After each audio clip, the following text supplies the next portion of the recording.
Selamat malam dari Citayam. Citayam, Grande Hills.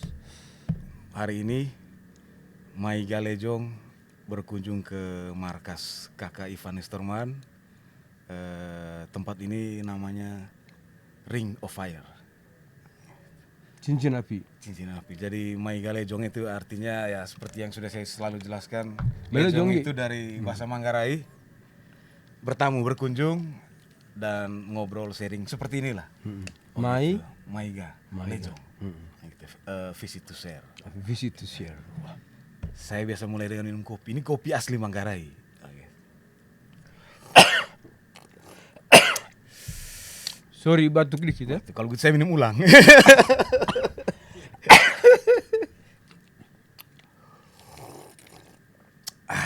Sedap sekali. Kopi pahit ini. Oh tidak pakai gula ya? No tidak pakai. Ya, karena kita sudah manis, jangan sampai terlalu Oke, berlebihan. kalau terlalu manis tidak perlu tambah gula lagi. Selamat malam Kakak Ivan. Malam baik, Malam baik. malam baik. Malam baik. Jadi Kakak Ivan ini semua saya rasa sudah kenal lah. Begitu. Mudah-mudahan. Tapi mungkin banyak yang tidak tahu bagaimana masa kecil dan selama Kakak Ivan ini masih di Ruteng. Oke. Begitu. Saya pengen dengar cerita Kakak ini dulu. Bagaimana kisahnya lah. Sekolah di mana di Ruteng, terus kok bisa sampai ke Jakarta. Oke. Mungkin Kakak sedikit ya memperkenalkan diri lagi lah sedikit. Oke. Saya lahir di Flores, tetangga dengan Tian ini. Masih kecil dulu. Masih kecil, tapi beda berapa tahun gitu dulu. Jauh. Ya. Pokoknya saya SMA. Saya masih SD. Mungkin belum. Saya waktu main badminton. Saya masih lari-lari. Masih gendong. Dulu papanya dia kan atlet, jago main bulu tangkis dan kami dan jago papanya itu. Kalau main bulu tangkis dan kita, for 14. Kami 2 tahu for maksudnya ya. For hanya dikasih angka dulu 14 kan. 14. Bisa kejar lagi. Oleh jago deh keren tuh main. Jadi saya besar di lingkungan itu, namanya Kampung Larang Tuka ya. Jadi saya mengenal diksi-diksi Larang Tuka kayak Kenyadu, kemudian Malam Baik, Kebarek, Kedongga. Kemamu, Kedongga, Sedu, bahasa-bahasa Portugis tuh. Iya. Sudah kenal di situ ya. Jadi saya gede di situ di Kampung Larang Tuka. Dan saya sekolah waktu pertama masuk Ruteng 2 ya. Depan rumah. Ruteng 2 itu tapi sebagai pendengar.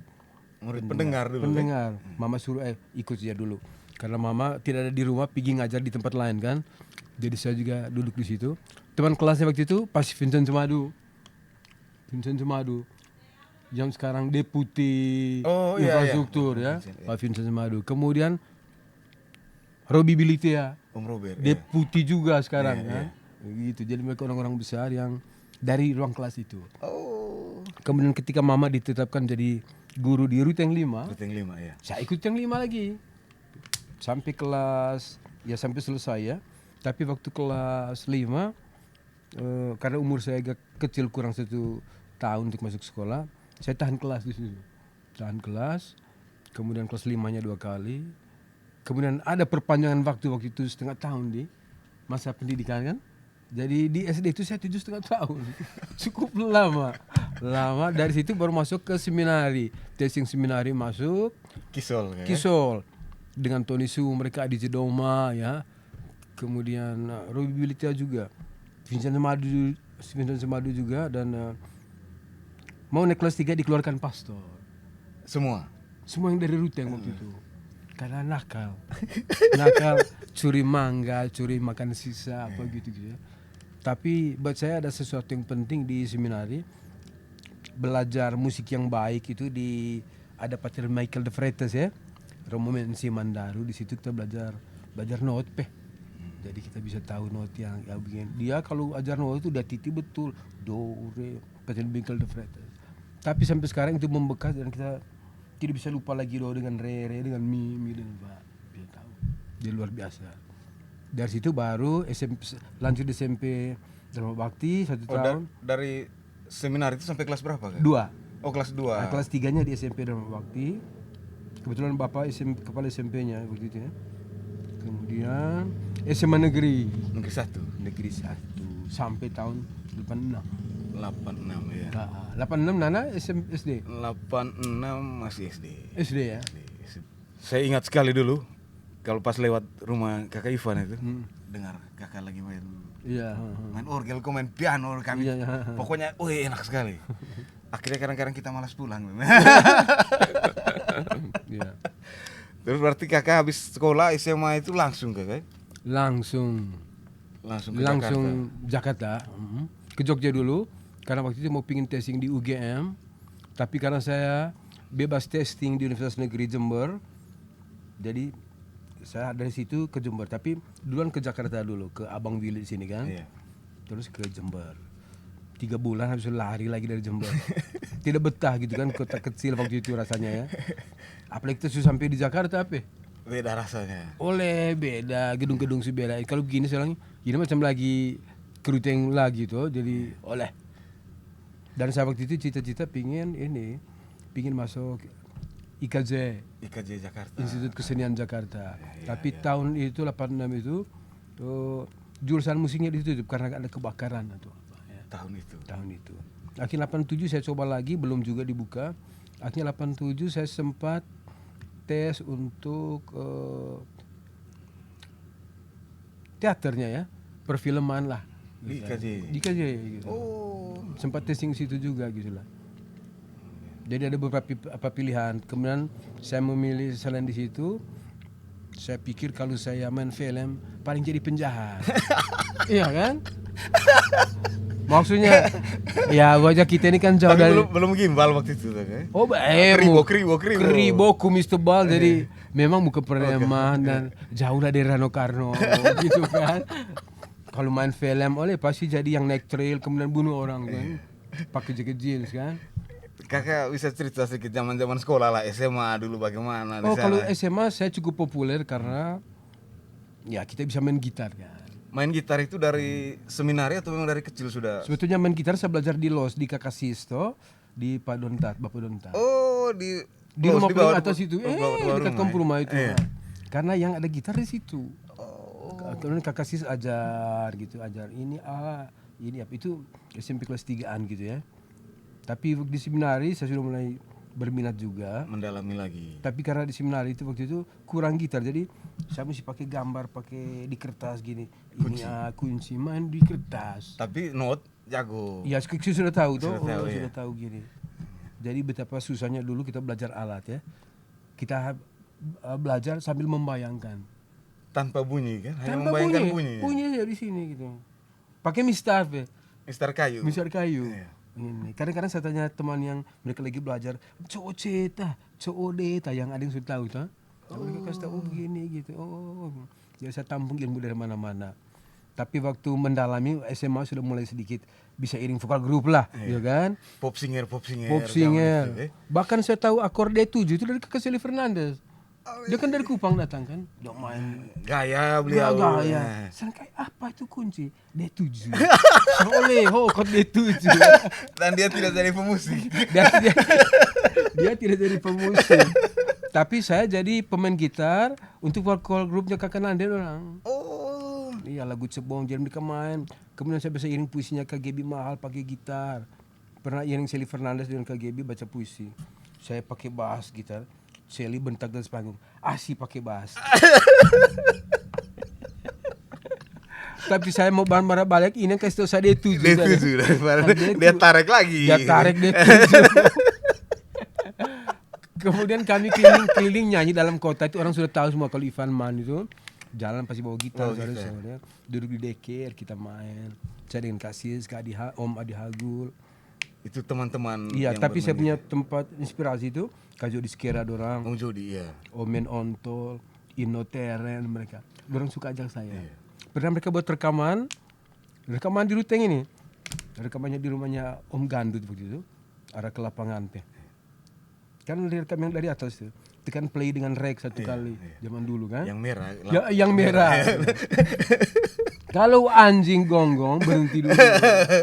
Motor lewat berhenti dulu. Kemudian saya orang suruh untuk dijaga anjing gelap-gelap depan tuh kan. Depan jalan itu. Oi sampu kamang omen. Tapi saja motor datang saya tanya, tuh masih rekaman di dalam itu. Saya simak kelas 2 itu. Kelas 1 masih 2 itu. Selang kacau di orang karena hanya pingin pengetahuan dari orang itu. Tapi orang kasih tahu main Let It Be, Om Jody kasih tunjuk, Kakak Ino. Ya, Om Jody mereka dulu itu. Kalau sekarang itu viral sekali mereka. Oleh saya belum pernah lihat penyanyi semenarik Jody Skera ya. Dia gaya itu. Gaya di atas panggung udah keren sekali jaket loh. besar. Jaket besar. Begitu, ya. Keren sekali itu. Luar biasa Om Jody. Saya dia punya stage act, aksi panggungnya itu. Aksi panggung, iya. Iya, band-band dulu itu. Oh, tapi sebelum periode mereka kita selalu nonton bandnya Om Simon Da Costa, Poci Ribeiro, Iya. kemudian Om Sius vokalis. Iya. Vokalis kan. Dari Om Sius kita tahu lagu Balik lagi. Balen lagi. Tiap pesta kawin Balik lagi. kami dari Black itu tuh. Ninik. Weh, nyanyi band gitu. Karena terhibur kan untuk belajar. Ayo baik bang mangap YouTube begitu. Iya. Jadi kita dari mereka latihan, Om Yelis Tagung mereka, kemudian Om Henny Parera. Om Henny Parera. Om Henny main musik juga dulu. Iya, tapi selalu rumah itu jadi rumah musik kan? Rumah di bawah itu. Kumpul di situ. Kumpul di situ. Semua orang main gitu. Nonton. Om Empiseran. Om Om Agus Sinagula. Wah, itu semua. Jadi kita luar biasa dengan om-om yang dari keturunan dari Larang Tuka ya. Iya. Jadi mereka yang membawa suasana musik itu ke situ. Iya kan? Bisa Om Poci Ribeiro, Simon Da Costa, siapa lagi ya? Sinagula, sapu tanganku, gambar merah jambu. Luar biasa orang-orang itu. Om Gaspar Leko. Om Gaspar Leko. Gitu. Pemain drum. Iya. Kemudian saya tersentuh dengan satu konser kecil. Ada seorang mahasiswa yang pulang libur. Namanya Om Nyo Parera. Om Nyo Parera. Nyo Parera. Wah, dia nyanyi lagu The Beatles, lagu Lobo gitu ya. Tampil di Serbaguna, kita nonton. Tapi kami harus patir suruh sapu ini kah? Kasih bersih. Sapu bersih sehingga kami bisa duduk depan. Semua anak kecil rame-rame gitu. Dari Ruteng dulu itu kota yang menurut saya sangat musikal. Oh. Karena bandnya banyak, ada bandnya Ngong Teang mereka anak muda dengan Seli Veol mereka.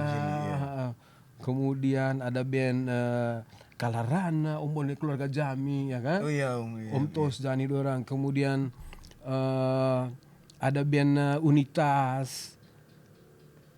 Kemudian apa ikan nada keluarga Egar punya gitu. Om siapa Kasman dorang dulu. Iya masih agak belakang ke kanan dorang punya kan. Iya. Ada alat. Bahkan di atas ada saksofon dari bandnya kanan dulu. Steny kasih saya. Steny kasih. Om Steny.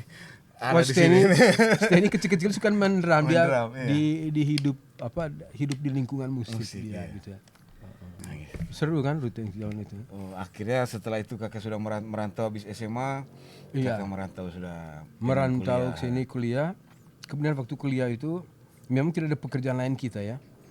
Saya tinggal dengan Abang Willy kan. Iya. Tinggal dengan Abang Willy. Nganggur setahun. Tapi tahun 88 kami mulai ngamen. Dan Om Selirun Kak Seli ini. Dengan Denny Maun, Om Alhanto. Belum di atas bis, belum berani di atas bis. Kami ngamen jalan kaki dari rumahnya Kanande itu. Pergi ke Kampung Melayu, Lakowai. Di Otista kan? Dulu. Di depan Matraman itu ya. Depan Matraman, di gang apa gitu namanya ya. Naik pergi ngamen di pinggir-pinggir jalan itu. Makan di situ kan kadang ada yang tertarik saya ngamen. Dong ajak saya makan di situ. Loh, orang di luar tuh. Hanya vokalis saja. Vokalis. Oh, dengan Om Ito dong. Om Itomboy ya. Itomboy, Robi Agus Jahar. Oh, Agus. Om Agus bisa nyanyi tidak ya? Penggembira. Kan waktu itu tahun berapa 94 saya buat album ada lagu Ende itu. Kemudian si Seli, Om Itomboy, kemudian Om Agus Jahar mereka rencana coba deh konser tahun itu buat konser. Woi kami dan Vilhanu juga kami meeting di kosnya Om Ito kan sudah hitung kali baginya gitu kan sudah tahu untung banyak ini nanti kalau gitu bon dulu host untung sudah ada untung. Om Ake juga ada waktu itu Om Ake Om Ake juga ya Om Ake ada. Om Ake tetap ada lah, karena saya waktu datang ke Jakarta itu ingin ketemu dia juga. Kakak Ron sudah dengar dia punya. Saya dengar Om Ake ini pertama SMP kelas 3. Dia libur tidur di rumahnya Edel kalau tidak salah ya. Tidur di rumahnya Edel. Kemudian kami yang suka musik dengar orang bilang ada Ake Fono di sini. Kang sudah dengar Om Ake penama besar kan, jago main gitar. Iya. Oh, mau po isa dulu Om Diagon mau lo. Kadang-kadang saya sendiri pergi, baru pulang saya karang-karang gitar. Aku apa kok? Ake Fono yang kasih tahu. Padahal sekarang sendiri. Kalau saya ngomong ini Ake Fono punya chord kan, dorang akan ingat.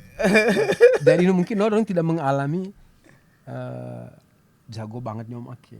Iya itu kami Kamu dapatkan tidak- di sudah. Kamu dapat sudah tua, dia main sudah gemetar, tidak tepatnya. Saya dapat dia masih fresh. Masih fresh sekali mainnya. Gila.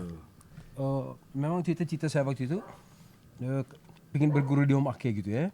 Tapi sampai di sini bagaimana ketemu dia, rasanya Sungkan. sungkan juga. Mereka vokal grup di Pemkri kita nonton, dia Om Frans Agung, siapa lagi Om Tongki gitu kan. Iya Om Tongki ya. Oh ya saya masih orang tombok si Om Ake si Okta lihat orang main, Om Tongki lagi main sambil nyanyi, gila.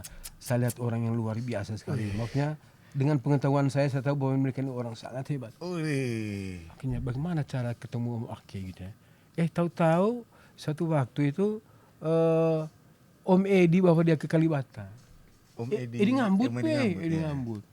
Om Edi ngambut ajak dia. Sang Om Ake ta combor. Waktu itu rambutnya sudah panjang. Sudah panjang tapi belum putih. Belum putih semua, belum putih. Tidak begitu panjang. Tidak begitu panjang tapi rapi lah Om Ake gitu ya. Dia tunjuk. Dan dia bagi ilmu tidak semua orang. Saya termasuk yang dia pilih untuk bagi. Oh. Dia latih klasik gitu kan. Latih klasik bagaimana pencarian. Saya bisa main klasik itu karena dia. Saya ingat dia 100% karena dia. Dia kuti-kuti kita punya jari gitu. Iya. Dia dulu ajar saya tapi saya tidak bisa. Gila, saya tahu lagu kayak Flur Dilis apa semua dia bisa gitu ya. Jadi saya dapat dia itu dia lagi fresh bermain. Bermain, iya. Bagus sekali. Saya bilang, oh saya harus curi benar nih orang punya ilmu gitu. Saya lengket terus pilih dia punya kos apapun dengan dia gitu. Meskipun dengan segala keunikannya si Om Ake gitu Iya, ya. Om Ake ini orangnya Dia unik sekali. Pokoknya mesti yang dia mau dia latih dulu baru dia itu. Iya. Dan saya termasuk yang dia pilih untuk serius dia apa ya? mengajar.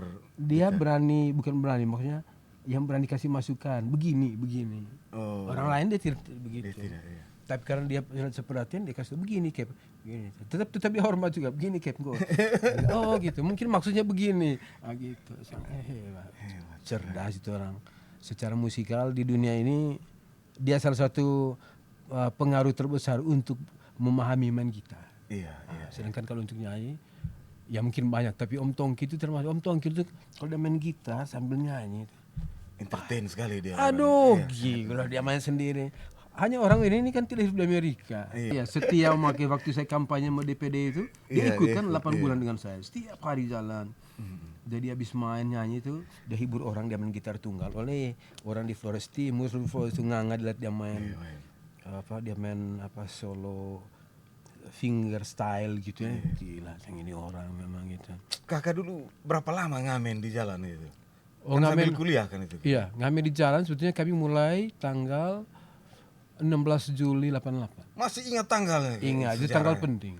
Iya. 16 Juli. 16 Juli. 16 Juli 88. Iya, 88. Pergi semua itu saya nyanyi, Tony Su, siapa? Tapi yang nyanyi yang tukang pukul istilah saya. Ada Om Seli, ada Frans Dugis, ada Mikel Nge. Karena waktu itu kan orang saling menjatuhkan juga pengamen tuh. Geng-geng juga. Ada geng-geng juga. Jadi saya pergi kayak pergi Blok M tuh aman saya. Iya, ada kasih. Saya nyanyi, Seli. Saya rasa kakak Seli itu pukul pakai kunci D7. Dia mencari deh. Dia stop di itu. Tam dengan D7. Iya, tapi ada beberapa lagu dia punya di atas. Saya belum itu lagu yang saya bikin dengan dia ya. Ada lagu itu bagus. Dia suara bagus sekali ya. Oh, bagus. Suara- Iya, emet kok waka Ya, itu ya, ta. aduh. Suara Bisa please ya? nyanyi. Keren dia itu dia, sekali. Om Nande itu apa? Suara bagus. Ganteng lagi kan. Iya. Wih, gila. Pokoknya perayu betul lah orang itu keren. Tapi maksudnya hidup dengan mereka itu dengan Om Edi juga kan. Om Edi ngambut, kami kumpul di Seli punya kos setiap hari gitu ya. Waktu itu kita pulang latihan latih karate di siapa ini? Om Agus, Hino Agus pe. Iya dia, wih betul Agus Nah, Fernandes. nah. Kakak Agus, selamat malam. Harus nonton ini. Nah, dia kan bagus sekali kalau Kakinya bagus. kalau karate kan keren banget Agus ya. Saya sempat tinggal dengan Kakak Agus dulu di Bogor di Kakak Ade di Kakak Bertil. Oh. Oh, setiap hari taruh besi berat di kaki, tendang begitu. Oh. Dia aja badannya begitu kan. Ya. Kalau berkelain Sally takut. Hanya Sally kan kita pikir dia jago kungfu. Nekat ya. Sekarang tapi tidak semua orang punya mental seperti Kak Sally. Oh, nyali. Nyali Pak. Kami pernah berkelahi di apa itu di Cililitan. Karena waktu itu Mikel G itu pegang di daerah itu. Ngamen di terminal Cililitan. Tidak, Palak Bajai kalau tidak salah gitu ya, Palak Bajai. Kan mereka pindah di satu kontrakan, di situ semua mereka tinggal gitu. Kami kumpul pagi sih. Di mana aja Sally tinggal, Semua kita kumpul di situ. Pertama makannya cukup teratur karena kakak Berti rajin kirim tuh. Oh, dari luar negeri. Kadang-kadang kita pergi akhir bulan pergi ambil di KWI. Kalau tiap bulan uang dari Roma dan gitu yang senang. Gitu tahun seng soge ngamen kol. Ngamen kol. Sementara Om Sel ini berantem dengan Kanande. Dengan Agus. Kalau Om Sel ini dia lebih penting beli rokok. Oh. Dia kan kanker itu. Iya dia sakit. Dia yang penting Marlboro. Harus. Bisa tidak makan. Iya. Bisa tidak makan yang penting Marlboro gitu. Kurang sekali makan dia gitu ya. Dan kita percaya dia itu punya kekuatan apa ya? Pernah panggil preman dari Cililitan. Kalau dia tidak datang sekarang, saya akan hancurkan rumahnya. Jangan oleh. Tak berdengar juga Seli begini. Datang tuh orang tuh. Berlutut di hadapan Kak Seli ini di rumah itu. Sejak saat itu kayak bebas ya Mikel kita ini apapun dari bebas. Cililitan. Ada kepala Jadi geng. dia dianggap dari Cililitan itu sebagai kepala geng. Oh.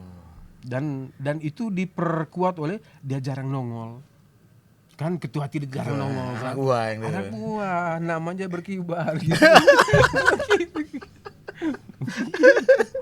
Saya kakak itu kasihan almarhum itu. Tapi ya begitu kita nyanyi dengan dia. Ngamen. Itu Akhirnya makanya yang membesarkan, turut mempengaruhi itu. Tapi dia dorong terus saya harus jadi penyanyi, Sally. lalu akhirnya mulai bisa main ke bar, ke kafe begitu kakak. Oh itu jadi saya memulai karir itu secara resmi tahun 92 ya. 92 saya diajak oleh Rio Moreno. Mungkin mendengar Los Morenos Group toh. Iya, Dia punya anak Rio Moreno jago main piano sampai sekarang sangat terkenal di Indonesia sebagai pianis jazz Latin. Dia saya punya di kelas di UNAS. Oh waktu kuliah. Dia bilang, "Bung, ayo kita latihan lo jazz gitu." Saya ikut. Saya pikir lagu jazz kayak apa, ternyata lagu yang macam kita sudah dengar waktu di rute Moon River atau Stardust, kita bapak ada kaset gitu-gitu juga. Jadi gampang gitu kan. Kemudian kami bentuk grup membawakan satu-satunya grup mahasiswa yang bawain jazz mainstream, jazz standar. Sedikit sekali band yang begitu di Jakarta. Kami lakukan itu. Saya vokalisnya. Sambil main gitar ya. Saya main gitar akustik, kemudian Rio dia punya piano, kemudian Eka Dewanto bassnya, sekarang dia itu direktur Pondok Indah Mall. Kemudian ada Iyun, dia Iyun dan si siapa ya satu Iqbal, mereka itu grup musik diskus yang sering manggung dengan musik rock kontemporer di Amerika. Jadi semua gitu. Main di kafe pertama kali di mana kakak? Mulai masuk dunia hiburan. Masuk James satu-satunya kafe jazz semua di situ. Itu masih hubungan dengan si teman yang itu ngajak dengan tadi grup itu. kan? Jadi saya banyak grup, tergantung siapa yang ajak. Jadi hari ini saya dan dorang di itu. Ada hari lain yang samain reggae dengan Vian Dago dorang. Dan Black Sweet segala macam. Om John mereka. Om John. Ada yang kayak bentuk vokal grup saya dengan Boy Clemens dorang. Talenta lain lagi itu tugas-tugas sama saya. Banyak sekali ya. Pokoknya sibuk sekali. Hari ini dengan kelompok ini masih muda tuh. Dan itu setiap hari ya? Setiap hari pulang kuliah main. Karena ya cara bertahan hidup kita ya main-main itu juga ya. Dan juga Tidak- senang dengan musik. Terutama senang dengan musik sambil belajar. Dapat uang juga tidak banyak, tapi yang penting ya sekedar transport, makan makan apa namanya? Makan Indomie bisa. Iya. Kalau ngamen di bis dengan Tony Suma lah. Dan Tony Mbaling. Om Tony Tony Mbaling ini dia bagian penagihan. penagihan. Tangan besar. Oleh begitu. kadang-kadang tidak dapat. orang takut kasih keluar uang. Ini Om Tony Mbaling satu kali. Saya Tony Mbaling dengan Mikel Nge atau Tony Su barangkali. Dari om rumahnya Om Tony Su mereka di Hutan Kayu sampai di Karolus tuh. Iya. Ajak dia satu. Saya bilang bagian apa? Minta. Minta. Dapatlah uang ini. Kami masih ngamen belum turun. Dia suruh lompat turun. Duluan, mau lah. Tony Mbaling. Aduh, kaget nih. Dia lapar. Dia makan duluan ini uang untuk beli Indomie di pertigaan yang ke Hutan Kayu. Ini Ngrabo toh. Iya. Di dekat Lapo-Lapo itu ada tempat Indomie. Dia lapar. Dia pakai duluan. Kami carinya gitu nih kok. Oleh ini Karabo dia lapar. Baik sudah tidak apa-apa. Tapi kita kan masih sama-sama muda tuh gembira ya. Tapi Om Tony Mbaling sebelum hebat seperti sekarang dia pernah tukang maka tangan besar. Itu tadi saya tangan bilang, besar ada gelang atau apa? Akar bahar. Akar bahar mungkin. Jadi bagaimana orang tidak kasih juga langsung depan macam preman kasih begini. Antara orang kasih dan tidak. Mau kasih keluar uang itu kan gemetar. Oleh gemetar lima di Tony. Tahu-tahu dapat dia lompat turun. Kami pergi situ. Kami sudah tahu pasti dia pergi situ. Dan oleh nekra daram untuk kaku sudah. Ni aretir bo hangkol. Oke, jadi kemudian band kami tadi namanya Candika ya, yang jazz itu. Candika khusus musik-musik jazz ya, musik jazz standar. Dari situ saya mulai belajar harmoni jazz. Sudah mulai akor ini, tahu harmoni ini dan kami main di satu tempat namanya Topaz secara teratur. Di situ juga Tony Mbaling bekerja. Mereka kalau tidak salah security di situ ya. Karena tempat itu kalau tidak salah milik bosnya Tony ya, Pak Sigit Soeharto gitu. Kalau tidak salah gitu ya. Di situ juga kerja Abel kalau tidak salah dan Dus Dandung. Di Mereka, Topaz. ya, waiters ya mereka di situ gitu. Kami juga main di situ. Dari situ tahun 94 saya mulai resah gitu ya. Wah, saya tidak bisa main begini terus. Gitu kan mesti ada karena ini band juga tidak merekam kan karena kita bawain lagu-lagu jazz standar yang memang semua orang nyanyikan itu juga jadi lagu-lagu milik umum. Tapi kemudian mulai tahun 94 saya diberi kesempatan oleh salah satu personil Black Sweet vokalisnya. Oh iya. Ian Ulukianan, kakak Ian. Tapi ini karena kerjaan saya di satu bar Chicago dengan Viandago mereka untuk musik reggae dan musik Indonesia Timur. Chicago namanya. Di Blok M kalau. Blok M. Iya. Di situ kita nyanyi. Oh iya. Nyanyi di situ setiap hari Kamis. Kemudian kakak Ian bilang, "Oh, kamu bikin album." Lahirlah album The Blanca. Yang waktu itu kita sempat dengar di Mobiles. The Blanca. Di situ yang mau buat konser tadi, idenya Casilli Fernandez, Itom Bowie segala macam. Tidak berhasil karena tidak dapat dukungan dana dari orang-orang tua yang kita harap mau support gitu ya. Memang sukses juga gitu ya.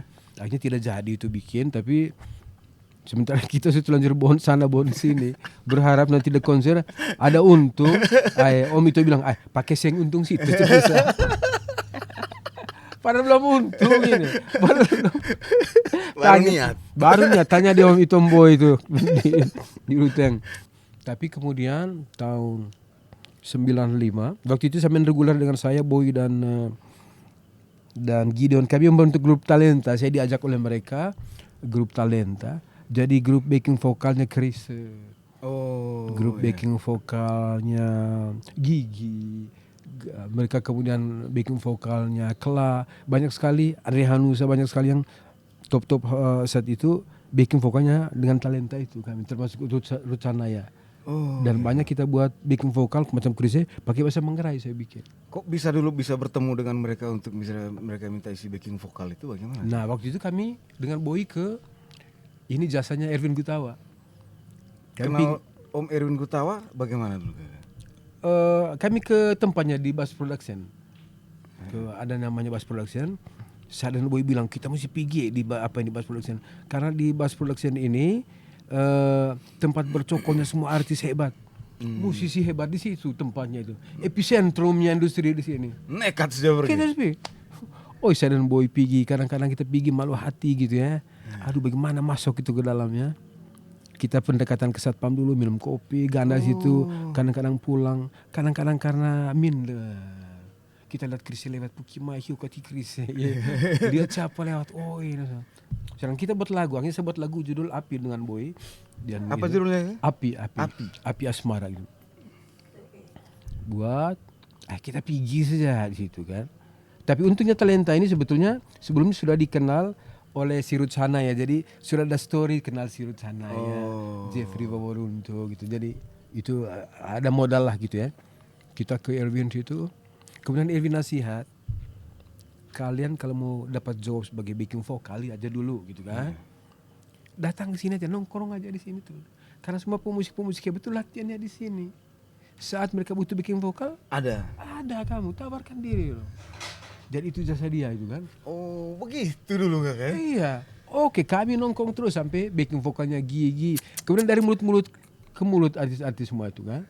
Termasuk si Chrisye pada tahun 94 dia buat album Sambut Khatulistiwa, bikin vokalnya kita. Kami semua bikin vokal satu album itu dan pakai bahasa Manggarai lagi saya buat. Unik. Bahasa Manggarai bukan senang. Wah, bahasa apalah itu kan. Jadi banyak sekali momen-momen itu kita pakai bahasa itu. Kemudian jadi buah bibir lah. Ada backing vokal grup yang bagus namanya Talenta. Kemudian kami dipakai Frankie Sahila tua juga siapa. Semuanya pakai bahasa Manggarai kita buat. Menghadirkan aura bahasa Manggarai semua pada saat itu. 94, 95, 96. Sampai dengan nada-nada yang... Iya dengan nada itu betul. Kita berutang budi pada siapa namanya? Si Erwin Gutawa. Dan lu nongkrong sini aja. Karena saya nongkrong di situ, kemudian saya jadi kemudian diminta oleh satu grup jazz anak muda yang top sekali waktu itu namanya Simak Dialog untuk jadi vokalisnya. Di situ yang main gitarnya Topati, kemudian Indro, kemudian ada pianis terkenal namanya Riza Arsad, Ari Ayuni dan kemudian masuk grup Potret drummernya itu. Dan itu pelajaran besar buat saya. Oh, saya bisa. Dari situ saya belajar banyak dan mencoba kemudian membuat sendiri. Dan Erwin sendiri yang bilang kalau bisa lu yang begini cocok katanya gitu. Sehingga waktu saya bikin grup dengan Gilang Ramadan. Anjing lagi. Ini seninya di sini. Ini rolling terus. Tidak apa-apa, jangan dekat ini. Mohon maaf pemirsa, ada kafilah berlalu anjing menggonggong. Gitu. Jadi kemudian ketika saya masuk di grup Nera dengan Gilang, Doni Suhendra, Adi Darmawan, Krishna Prameswara gitu ya. Erwin termasuk orang yang mendukung, dia bilang lu cocoknya di sini. Ini kamu punya tempat. Itu tadi dari awal kakak mereka di pagar di studionya Om Edi. Oh sudah jadi teman. Gitu kan? Itu sudah jadi teman, sudah bantu dia. Kakak main gitar tadi terus. Oh kemudian saya pernah main gitar di hadapan Chrisye gitu ya. Lagu Timor, saya lupa lagu apa. Ovalangga ya. Dan dia nikmat, bagus banget lagu ini, cakep banget. Itu belum dekat sekali dengan Chrisye waktu itu. Tapi kami sudah waktu itu ada jadwal mau jadi backing vokalnya dia di Musical Studio, sehingga agak berani kencang-kencang gitu. Udah tahu gitu. Main dan bagus gitu. Kamu yang gini aja dia bilang. Saya ingat tuh kata-katanya, kamu yang gini aja cocok gitu. Wah, saya senang sekali dipuji oleh Chrisye gitu kan. Kemudian Erwin Gutawa juga lihat saya main gitar, mereka bilang, oh asik juga lumayan gitu katanya. Ini yang membuat saya ada self confidence. Oh bisa juga kita ini. Gitu. Apalagi di tempat itu mereka perhatikannya. Kemudian Riza Arsad lihat, wah lu core lu asik juga, sehingga dia tawarkan untuk jadi vokalis pada grup jazz Simak Dialog. Simak Dialog dulu terkenal dan sekarang mereka adalah labelnya di Amerika Serikat, di luar negeri, di Munjun Record mereka. begitu. Akhirnya lanjut lagi kakak sampai Dari situ mulai. Dari situ saya mulai berpikir untuk solo karir. Kebetulan teman saya Naratama Rukmanda sekarang dia itu di New York tinggalnya. Dia tawarkan satu momen main di Acoustic Plus. Sehingga waktu itu saya ajak Talenta Group dan Tropical Sound of Ivan Nestorman bermain di situ. Tanggal 27 November 95 kami main. Talenta tadi Om Boy mereka. Talenta ada Om Boy, kemudian Gideon Halatu. Om Fian Om Fian main bass. main bass. Waktu itu. Jadi kami menampilkan semuanya komposisi yang saya bikin. Lagu Indonesia dan lagu-lagu berbau Flores. Termasuk lagu Njong Lepoco. Kemudian ada yang menonton rupanya di rumah. Waktu itu namanya namanya masih itu ya, Richard Buntario. Kemudian dia mencari info, wah ini unik sekali lagu ini gitu kan. Ini siapa yang nyanyi gitu. Rupanya mereka sudah melakukan hunting tapi ya, belum seperti sekarang bisa cari di Google kan. Sampai satu waktu saya ditemui oleh seorang bernama Andi Atis, temannya Pak Peter juga, Andi Atis, dan di situ dia tawarkan, datang dong ke kantor kami, ketemu Pak Richard. Saya pergi ke Pak Richard, dan intinya mereka, wah ini musikmu berbeda sekali, lain sekali, belum ada di sini, belum ada. Pak Richard mereka ini label atau? Mereka itu Broadcast Design Indonesia, pembuat visual pertama di Indonesia.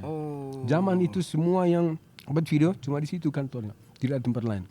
Jadi begitu banyak sekali sutradara muda, macam siapa mereka ya? Pokoknya banyak sekali. Siniko Siahaan mereka segala macam itu, MC semua itu belajar di situ. Termasuk Ruben Onsu mereka, siapa semua di situ lah. Pokoknya semua artis ngumpulnya di situ, di Pak Richard Buntario. Dan saya kemudian ditawarkan menjadi artis mereka. Label namanya Sound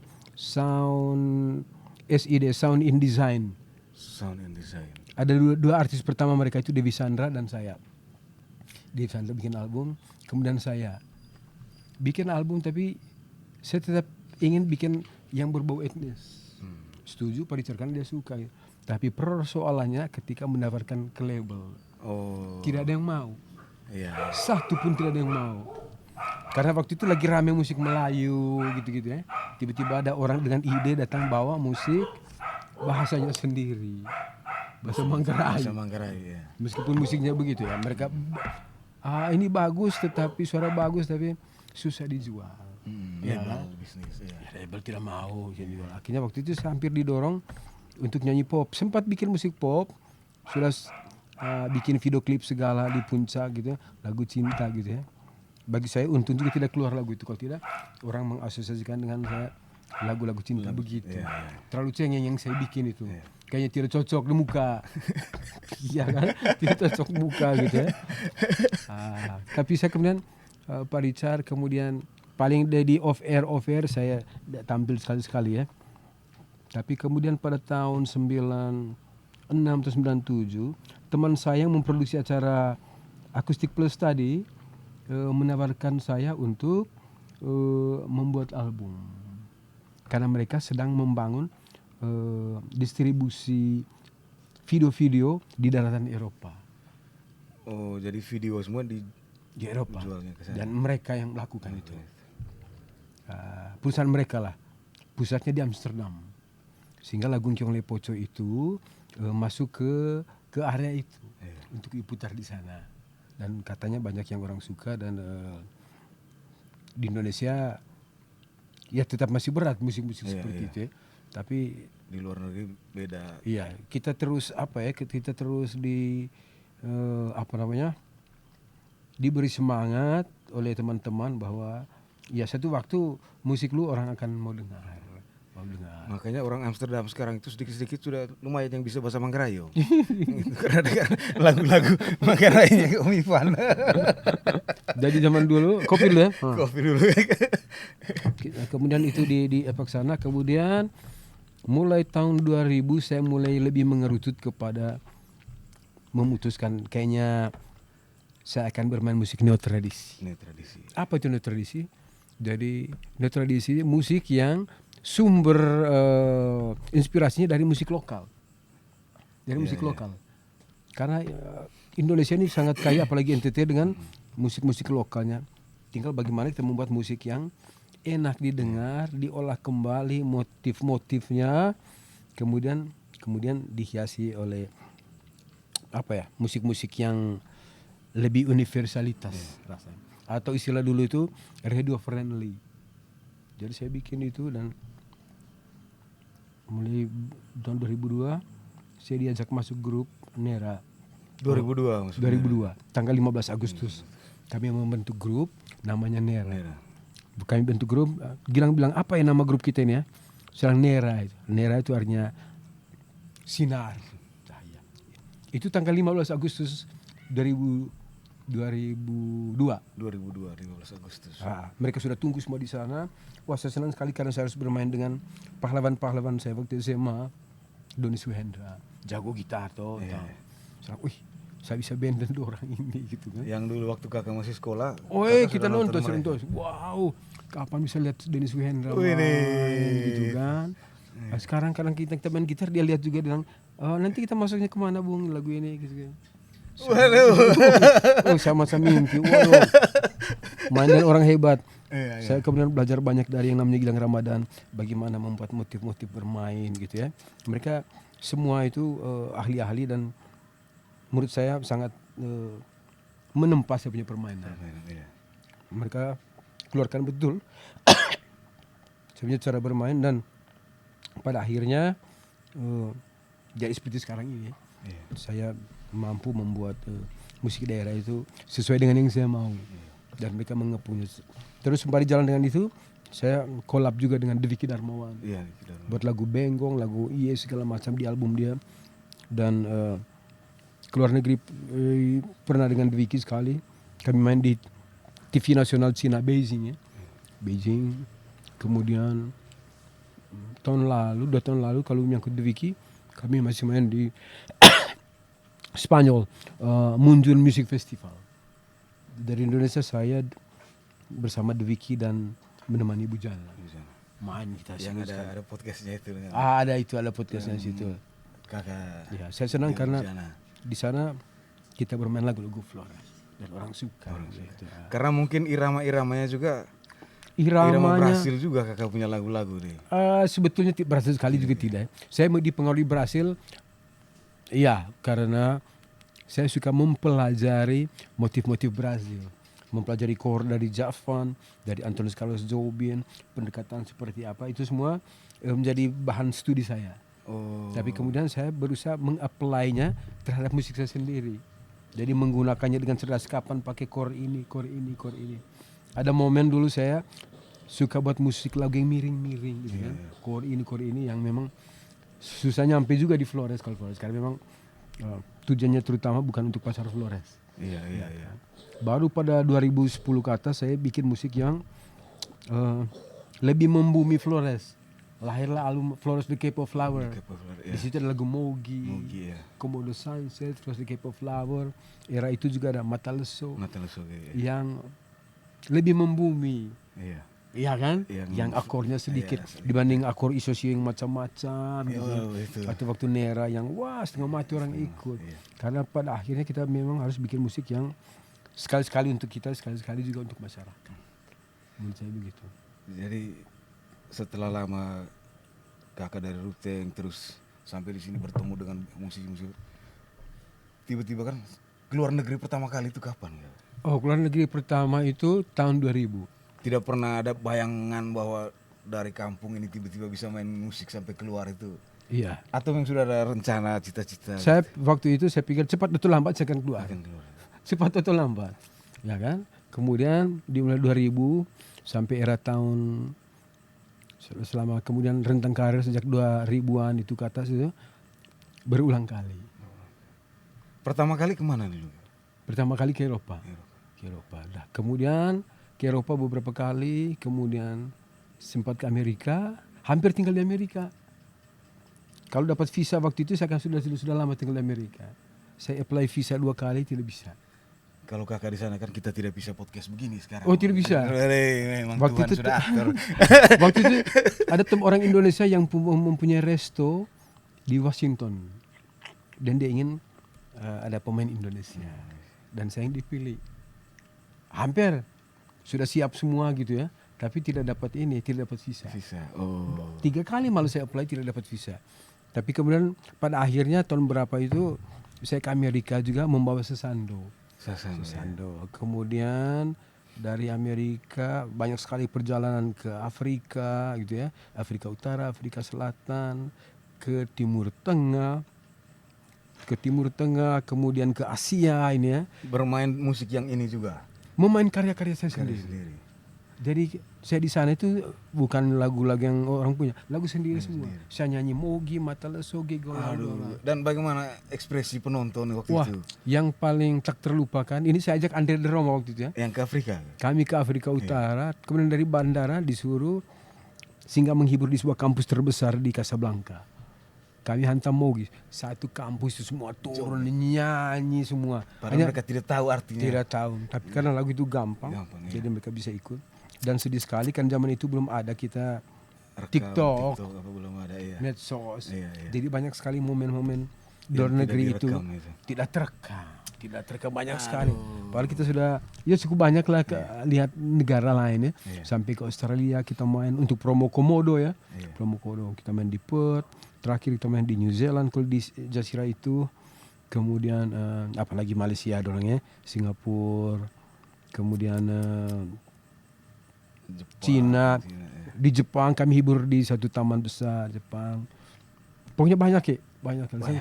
Saya sudah tidak bisa catat lagi.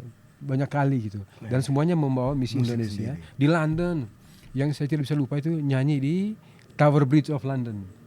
Kan ada jembatan London tuh. Nyanyi di situ. Tutup semua jalan masyarakat London nonton. Nyanyi Mogi, main Sesando. Nah, itu yang tak terlupakan. Nyanyi Mogi di sana. Pokoknya saya keluar tuh selalu nyanyi Mogi terus. Paling lagu Louie sekali. Louie rame juga pecah itu nyanyi di Belanda. Di sebuah festival bunga ya. Saya dengan Telu Tam yang nyanyi. Dengan band Baku Cakar ini. Baku Cakar. Waktu itu belum jadi nama Baku Cakar, tapi orang-orang Baku Cakar semua. Dari Anggoman semua mereka main gitu. Baku Cakar itu kan bukan Baku Rabek tuh kakak. bukan. Baku Cakar. Jadi banyak pengalaman dari itu ya. Jalan itu Indonesia Sales Promotion ada, kemudian ada festival, banyak sekali di tahun-tahun itu ya. Sampai tahun akhir menjelang 2020-an lah. Masih jalan gitu. Idola kakak pemain musik Dunia. Siapa? Pertama Lokua Kanza. Tidak pernah dengar ya? Tidak pernah dengar. Tapi mungkin dia tahu saya. Ada Javan. Tidak tahu juga. Ada Ivan Lins. Ini memang tidak populer di sini. Kalau Indonesianya? Kalau gitar Doni Zuhendra. Doni Zuhendra. Kemudian kalau drum ya Gilang Ramadan ya. Gilang Ramadan itu jago sekali main drum. Hanya 2 drummer yang saya suka. Ada juga yang beberapa. Kalau dari Floresnya Andre de Roma. Muat kan upaya muat.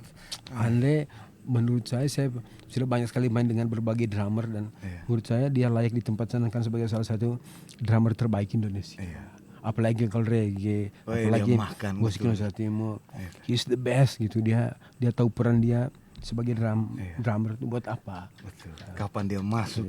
Kalau yang rofol dan mengiringi orangnya. Kalau yang agak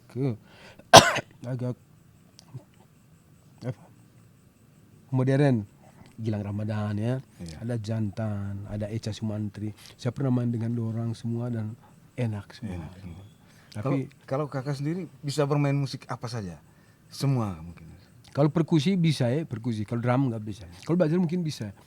Tapi alat tiupnya bisa suling biasa, recorder. Klarinet. Terus klarinet. Kemudian keyboard, gitar. Bisa semua. Sorry ya, batuk. Batuk tidak apa-apa. Banyak lah, karena kalau saya serius biola pasti bisa. Karena saya orang yang cukup punya kemauan. Kalau mau itu akan belajar betul. Termasuk klarinet.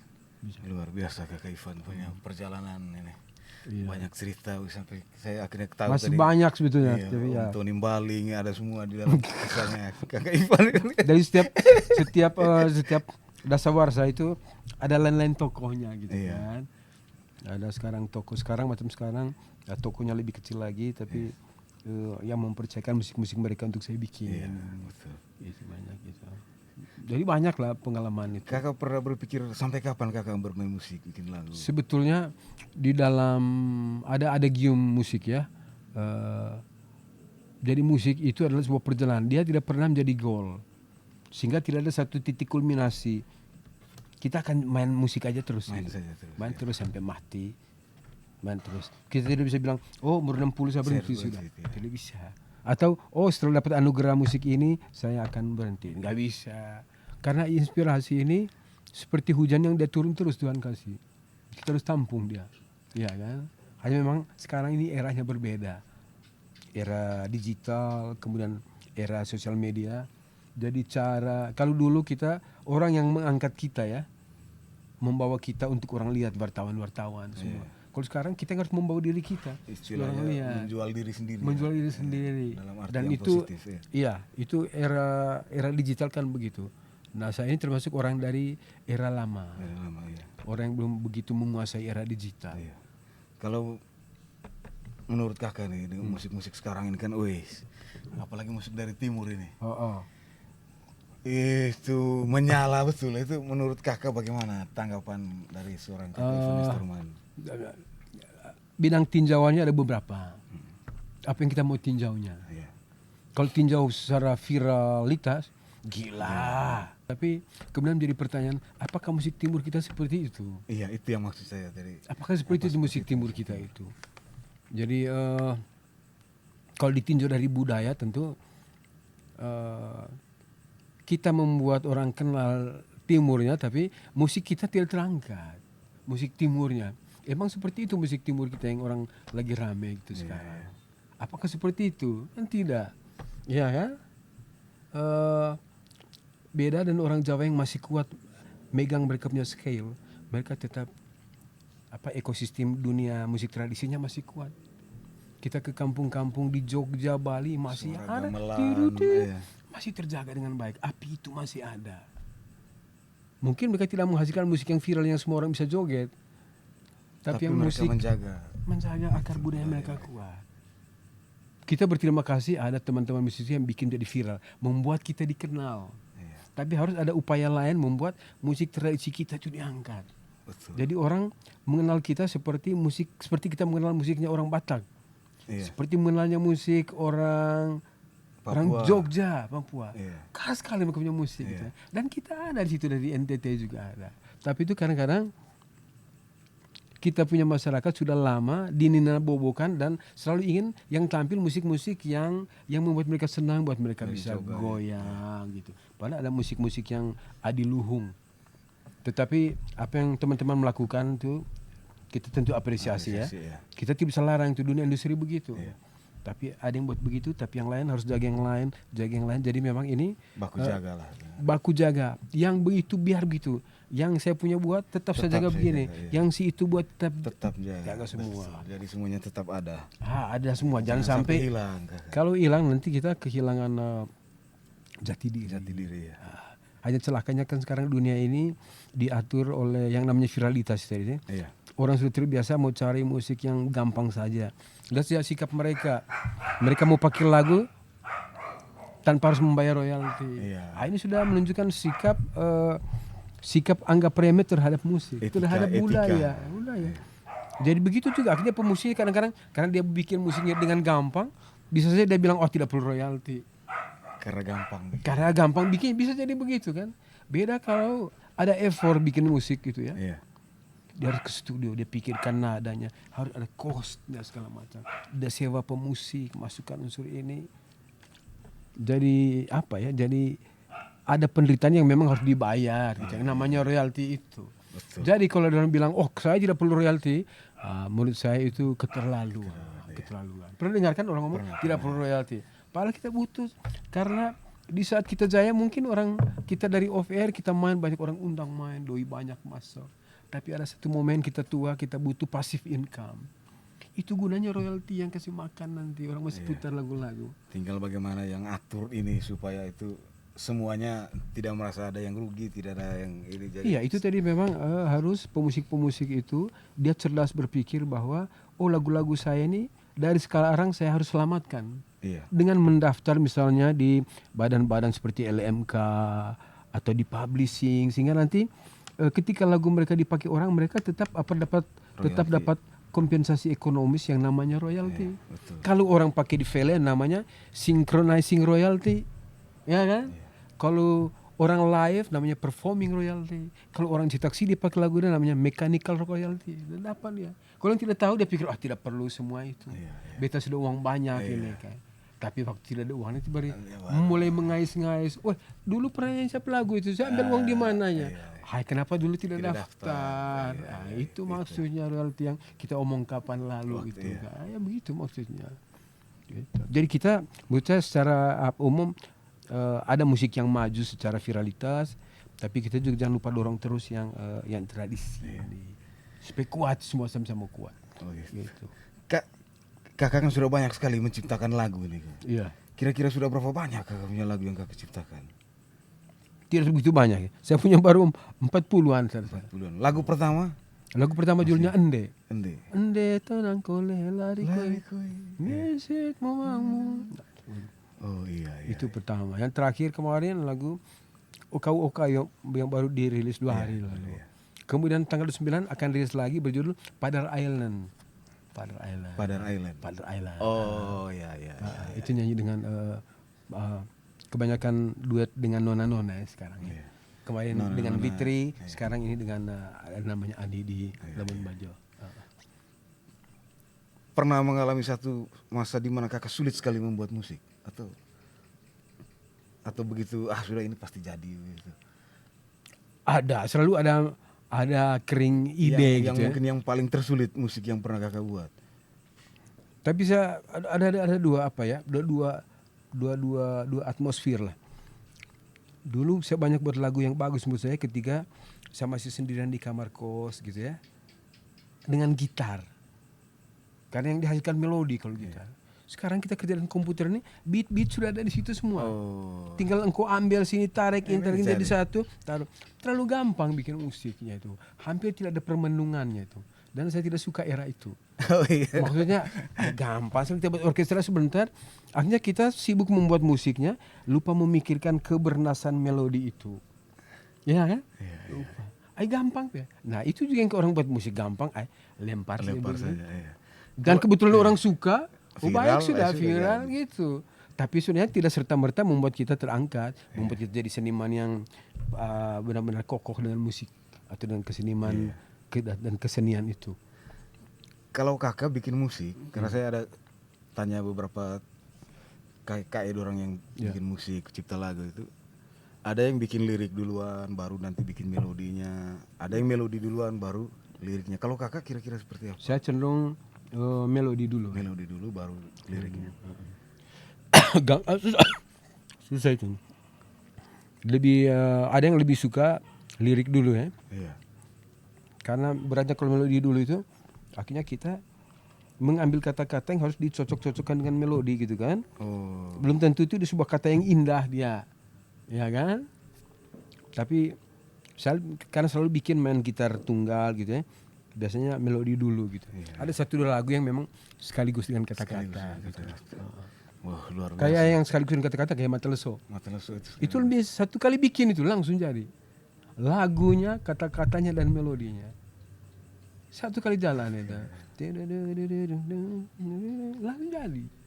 Luar biasa. Itu inspirasi, kalau itu inspirasi dari keluarga ya. Iya, makanya langsung jadi. Mugi juga ya dari keluarga gitu.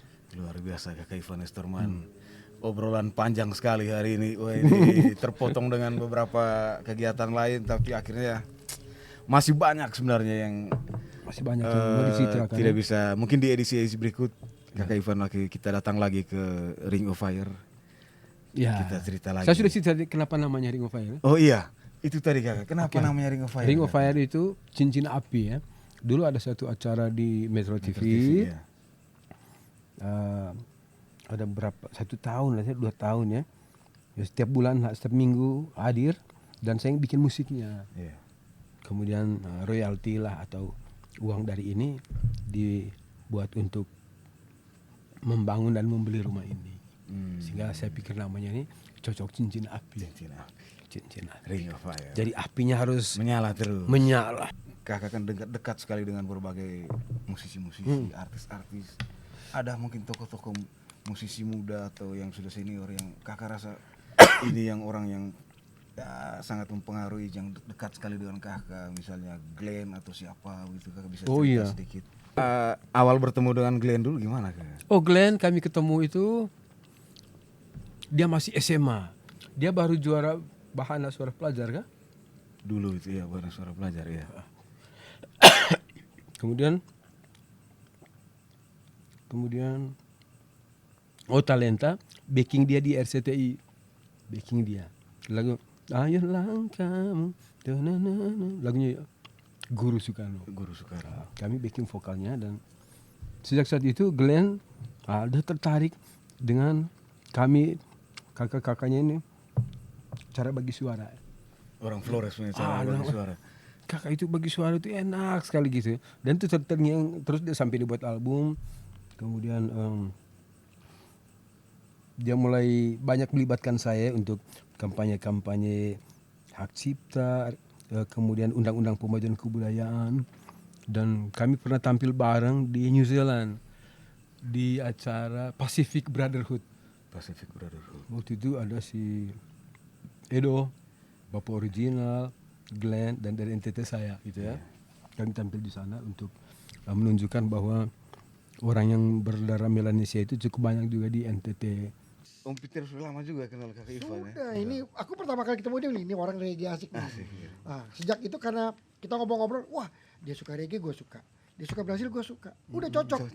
Akhirnya mulai aku kan namanya juga aku kan orang marketing kan, di jiwa marketingku tinggi. Aku ajak Ivan ke sini ya. Ke sini pada suka karena zaman dulu nggak ada orang kayak Ivan. Mau apa? Bob Marley. Jadi 11-12. Wah, keren banget zaman ya. Apalagi Brazil. Gitar Ivan udah main Brazil itu keriting-keriting tuh. Pernah kakak Ivan bilang reggae itu adalah Bob Marley. Oh iya. Itu soul. Iya. Iya, betul. Ya kira-kira pemirsa Maiga Lejong lumayan panjang sekali hari ini. Sebenarnya masih panjang lagi karena waktu sudah sudah cukup malam di Citayam. Citayam ini 2 jam lebih cepat dari Jakarta. Iya. Hitung dengan macetnya Om. Lebih dulu. Begitu, jadi mungkin penutup ini saya mengucapkan terima kasih sekali. Sudah bisa ada anjing gonggong lagi. Wah, menarik ini gitu. Jadi kakak Ivan sudah terima kami, pas tadi juga ada Om Peter, ada cucur, ada kopi. Dan juga pada kesempatan yang baik ini saya mengucapkan selamat berbahagia, langgeng terus untuk kakak Ivan. Terima kasih. 18 tahun. Sudah 18 tahun menjalani kehidupan rumah tangga dengan kakak Mugi. Iya. Gitu. Selamat dulu kakak. Selamat dulu. Kita berdoa seterusnya sampai 100 tahun yang akan datang. Siap. 150 lah. 150 ya. Mungkin kakak ya ada motivasi sedikit begitu. Kalau saya selalu motivasinya begini. Kalau di sastra itu ada bilang begini. When someone at the most of himself, ketika seseorang itu benar-benar menjadi dirinya, God must be there. Tuhan pasti hadir di sana. Jadi Tuhan hanya merestui orang yang mau menjadi dirinya sendiri. Yes. Yang bergerak dengan jati dirinya sendiri, dengan DNA sendiri. Sehingga kita kurangi yang namanya salinan. Karena kita sendiri sudah unik. Gak usah jadi kopinya orang, gak usah jadi salinan. Sudah terlalu banyak salinan. Tampilkan jati diri kita apa adanya. Terakhir ini sekali lagi ucapkan terima kasih untuk kakak Ivan, kakak Mugi, kakak Peter. Sama-sama, Bro. Saya juga menarik, gara-gara bahasa sedikit ini, menarik satu garis kesimpulan. Tadi kakak Ivan cerita tuh, saya tersentuh sekali. Saya seolah-olah berada di situ. Bagaimana di pagar, Iya. sambil melihat ke studio Om Erwin tadi, kapan bisa masuk ini, kapan dari rumah sudah gagah mau Iya. sampai di situ down lagi gitu. Supaya bisa lihat ini artis bisa jadi backing vokalnya mereka. Artinya kalau kita punya sesuatu dalam diri yang positif, jangan ragu-ragu, tunjuk saya bisa. Iya. Begitu. Kalau tidak ya resiko tanggung sendiri. Akhirnya dipendam terus tidak jadi apa-apa. Kira-kira begitu kata bijak dari Maiga Lejong ya. Apa namanya tadi? Maiga Lejong. Om. Maiga Lejong, oke. Lejong itu Iya. artinya berkunjung, Om. Berkunjung. Kalau di Manggarai itu Lejong itu ya begini bertamu ngobrol, Oh. jadi office to share. Tapi ada bahasa Prancis, Tezong Muye. Lejong. Tahu nggak artinya Kayak apa? apa Ya. itu, Om?